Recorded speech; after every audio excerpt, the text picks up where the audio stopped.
siz məzlumların, kasıbların çoxalması əslində zəif iradəli, qorxaq və ağıldan kəm adamların artması deməkdir.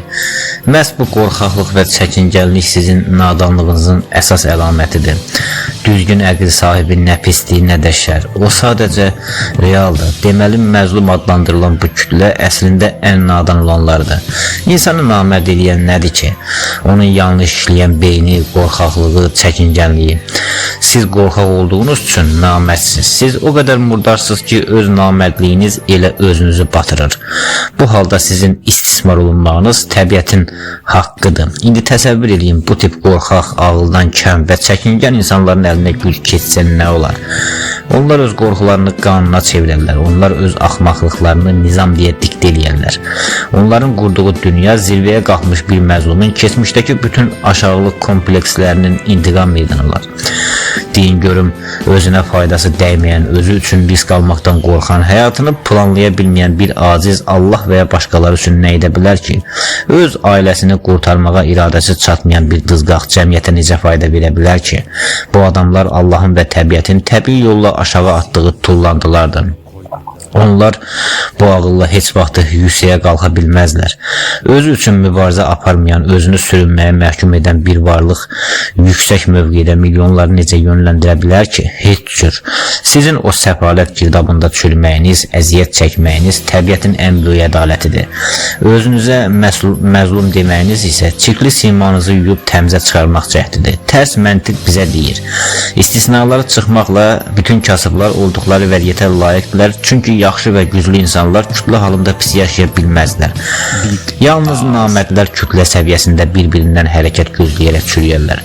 Siz məzlumlar heç vaxt qalxmaq üçün çabalamırsınız. Hər biriniz öz aləminizdə xəzinə tapmağı arzu edirsiniz. Sizin ən böyük xəyalınız bir gün sürpürüz şəkildə həyatınızın dəyişəcəyi xəyalıdır. Bu axmaqlıq lotereya ümidi ilə yaşamaq ölümü gözləmək kimidir. Halbuki beyninizi bir hərəkətə, bir düşüncəyə cəmləsəydiniz, hər şey başqa cür olardı. Əzilənlər, siz əzilənlər sadəcə birlik qura bilməyən satqınların, xəstəxal ümidli insanların zamanla çoxalmış versiyasısınız.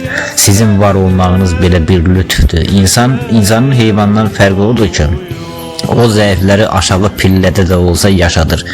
Amma sizin nəslinizin davam etməsi, inqilablarla hakimiyyətə gəlməyiniz, güclülərlə qohum olub onlarla qarışmağınız bəşəriyyətin təkamülünü ləngidir.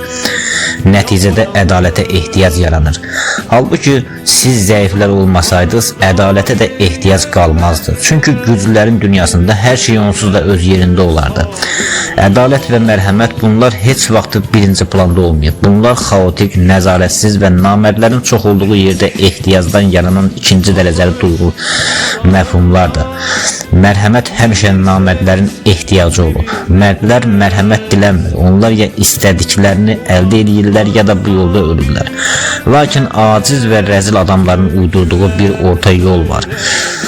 Bu yol mübarizədən qaçmaq, amma eyni zamanda əliboş qalmamaq üçün icad edilmiş bir yalandır. Ədalət isə əslində heç kimin işinə gəlmir. O sadəcə kütlə aşağıda əziləndə bir istəyə çevrilir. Ədalət tələb edənlər onu sevdikləri üçün deyil, artıq hər şeydən ümidləri üzüldüyü üçün tələb edirlər. Onların daxilində ədalətdən gələn rifah yox, başqalarından seçilib yuxarı qalxmaq hərisliyi var. İnsanlar bir müddət öz gücləri ilə qalxmağa ümid edir. Hər şeyin bərbad olduğunu görəndə isə ümumi ədalət nağılına sığınırlar.